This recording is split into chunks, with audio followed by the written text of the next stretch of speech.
بسم اللہ الرحمن الرحیم۔ محترم ناظرین، السلام علیکم۔ اہل سرسار کی ایک قوم جسے قوم سبا بھی کہا جاتا ہے، اللہ تعالیٰ کی بے شمار نعمتوں کے اندر زندگی گزار رہی تھی۔ یہ قوم ایک عظیم تہذیب و تمدن کی مالک تھی۔ حضرت داؤد علیہ السلام اور حضرت سلیمان علیہ السلام کی باعظمت حکومتوں کے بعد ان کی حکومت زبان زدے خاص و عام تھی۔ کہا جاتا ہے کہ یہ لوگ گندم کے مغز سے آٹا پیس کر روٹیاں پکاتے تھے، لیکن اس قدر اسراف کرنے والے اور ناشکرے تھے کہ انہی روٹیوں کے ساتھ بچوں کا پاخانہ صاف کرتے تھے۔ ان آلودہ روٹیوں کو اکٹھا کرنے سے ایک پہاڑ بن گیا تھا۔ ایک صالح شخص نے وہاں سے گزرتے ہوئے ایک عورت کو دیکھا جو روٹی کے ساتھ بچے کے پاخانے کے مقام کو صاف کر رہی تھی۔ اس شخص نے عورت سے کہا، تیرے اوپر افسوس، خدا سے ڈر، کہیں ایسا نہ ہو کہ خدا تیرے اوپر اپنا غضب ڈھائے اور تجھ سے اپنی نعمت چھین لے۔ اس عورت نے جواب میں مذاق اڑایا اور مغرورانہ انداز میں کہا، جاؤ جاؤ، گویا کہ مجھے بھوک سے ڈرا رہے ہو۔ جب تک سرسار جاری ہے مجھے بھوک سے کسی قسم کا کوئی خوف نہیں ہے۔ کوئی زیادہ عرصہ نہیں گزرا تھا کہ اللہ تعالیٰ نے ہوس بازوں اور اسراف کار لوگوں پر اپنا غضب ڈھایا۔ پانی جو کہ زندگی کی بنیاد ہے، ان لوگوں سے چھین لیا تھا۔ قحط نازل ہوا، بات یہاں تک پہنچ گئی کہ ان کی ذخیرہ کی ہوئی تمام غذا ختم ہو گئی۔ آخرکار وہ مجبور ہو گئے کہ انہی آلودہ روٹیوں پر ٹوٹ پڑیں جو ان لوگوں نے اکٹھی کر کے پہاڑ کے مانند ڈھیر لگایا ہوا تھا، بلکہ وہاں سے روٹی لینے کے لیے صف لگتی تاکہ ہر کوئی وہاں سے اپنے حصے کی روٹی لے سکے۔ کفران نعمت، قحط اور ان کی بدحالی کے بارے میں متعدد روایات موجود ہیں۔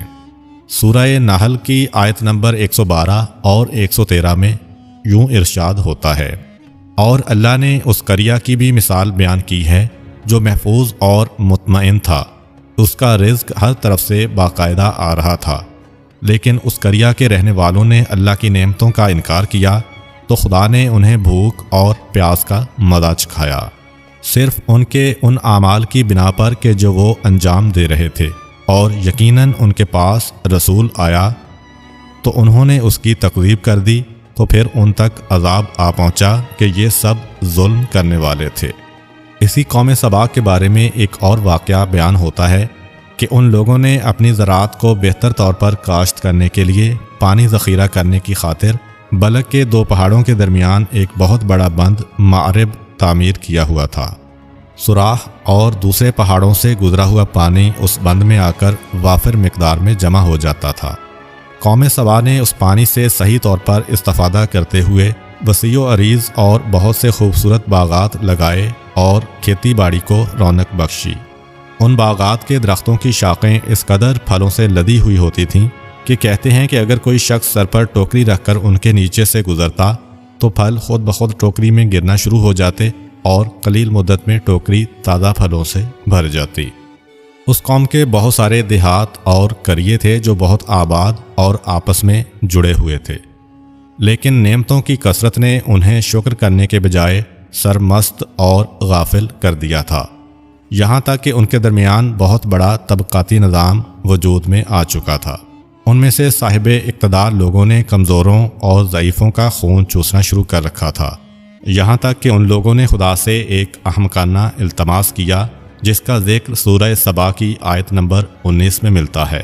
انہوں نے کہا، خدایا ہمارے سفروں کے درمیان فاصلہ زیادہ کر دے۔ انہوں نے اللہ تعالیٰ سے یہ التماس اس لیے کیا تاکہ غریب و بے نوا لوگ عمرہ اور ثروت مندوں کے ہمراہ سفر نہ کریں۔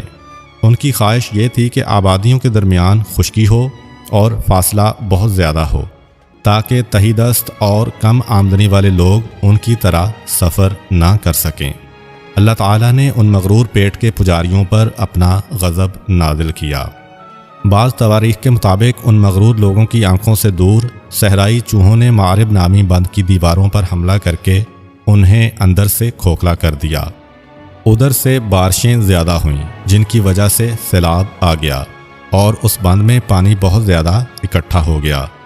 اچانک بند کی دیواریں ٹوٹیں، اس سے ایک بہت بڑا سیلاب آیا جس میں تمام دیہات، آبادیاں، مال مویشی، باغات، کھیتیاں، ان کے محل اور گھر پانی میں غرق ہو کر نابود ہو گئے۔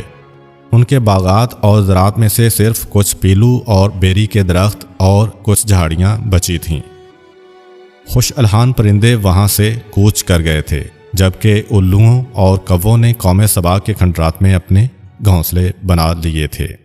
اس بات کا ذکر سورہ سبا کی آیت نمبر 15 اور 16 میں ملتا ہے، اور آخر میں سورہ سبا کی آیت نمبر 17 میں قرآن کریم میں اس واقعہ کا یوں نتیجہ نکالا ہے: یہ ہم نے ان کی ناشکری کی سزا دی ہے، اور ہم ناشکروں کے علاوہ کسی کو سزا نہیں دیتے ہیں۔